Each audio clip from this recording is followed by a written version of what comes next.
Shalom, bertemu kembali dalam program Minutes of Change menuju perubahan menjadi pribadi yang berkenan kepada Bapa dan layak menjadi mempelai Kristus di akhir zaman. Tema kebenaran firman Tuhan hari ini, jangan tunda bertobat. 1 Tesalonika 5 ayat 2 berkata, karena kamu sendiri tahu benar-benar bahwa hari Tuhan datang seperti pencuri pada malam. Matius 24 ayat 42 berkata, karena itu berjaga-jagalah sebab kamu tidak tahu pada hari mana Tuhanmu datang. 1 Korintus 9 ayat 24 berkata, tidak tahukah kamu bahwa dalam gelanggang pertandingan semua peserta turut berlari, tetapi bahwa hanya satu orang saja yang mendapat hadiah? Karena itu larilah begitu rupa sehingga kamu memperolehnya. Dalam 1 Petrus 4 ayat 18 berkata, dan jika orang benar hampir-hampir tidak diselamatkan, apakah yang terjadi dengan orang fasik dan orang berdosa? Nah, hari ini lewat sharing kebenaran firman Tuhan hari ini saya mau mengingatkan setiap kita bahwa mari kita bertobat. Jangan menunda untuk bertobat, jangan menunda pertobatan. Karena yang namanya bertobat itu harus setiap hari kita bertobat. Yang namanya pertobatan itu harus ada tekad yang bulat. Waktu kita mengambil keputusan untuk bertobat itu harus ada perjuangan. Perjuangan untuk kita mencapai garis akhir. Perjuangan untuk kita meninggalkan setiap kehidupan kita yang lama. Menjadi serupa dan segambar dengan Tuhan. Karena orang-orang yang nantinya terangkat adalah orang-orang yang hidupnya serupa dan segambar dengan Tuhan. Nah, hari ini saya mau mengingatkan lewat kebenaran firman Tuhan. Bagaimana kita pernah mendengar kesaksian seorang hamba Tuhan yang besar, seorang Benny Hinn. Yang kita lihat pelayanannya yang sudah luar biasa, yang sudah semua orang rata-rata mengenal dia.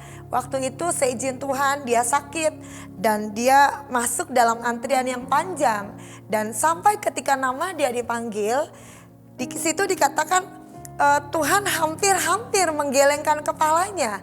Hampir-hampir dia ditolak seperti itu. Dan Tuhan mengizinkan dia untuk kembali ke dunia. Untuk dia memperbaiki setiap kehidupannya. Untuk menjadi orang yang berkenan. Orang yang serupa dan segambar dengan Tuhan. Nah, juga lewat sharing hari ini saya berdiri di tempat ini untuk jadi berkat buat setiap kita. Waktu sebulan yang lalu anak saya bermimpi di mana dia antri, ada antrian panjang di sana. Nah, dia bilang di sebelah kiri ada, kalau kita masuk neraka dia akan langsung jatuh ke bawah. Ada penjaga yang serem besar, dia bilang seperti itu.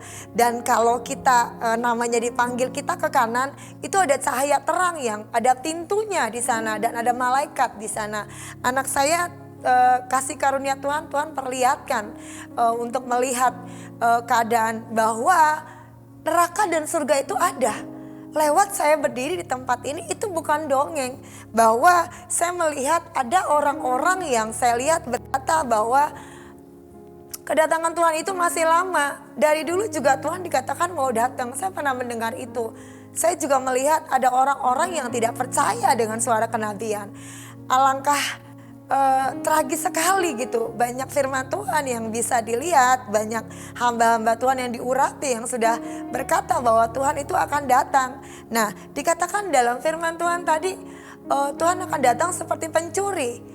Buat saya Tuhan datang seperti pencuri buat orang yang hidupnya serampangan, buat orang yang hidupnya tidak mempersiapkan minyak seperti 5 gadis yang bijaksana, tapi buat orang yang hidupnya berjaga-jaga, yang menantikan kedatangan Tuhan. Tuhan datang itu tidak seperti pencuri, tetapi dia menantikan kedatangan Tuhan itu dia pasti mempersiapkan minyak.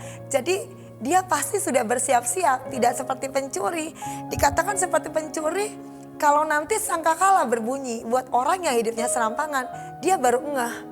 Dia baru tahu bahwa memang Tuhan itu pasti datang. Dan itu pasti nyata. Lewat kebenaran firman Tuhan hari ini, saya mau mengajak, saya mau mengingatkan bahwa neraka dan surga itu ada. bahwa kedatangan Tuhan itu sudah semakin singkat.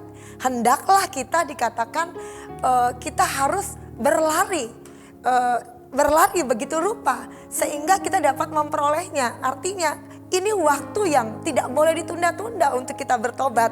Ini waktunya, kalau saya sudah mengatakan tadi bagaimana kesaksian seorang Benny Hinn yang hampir-hampir Tuhan tolak gitu. Bagaimana dengan kita? Ayo ambil keputusan hari ini untuk bertobat. Jangan main-main lagi. Karena orang yang main-main itu nantinya pasti dia akan dibuang ke neraka. Saya mengingatkan sekali lagi bahwa neraka dan surga itu ada.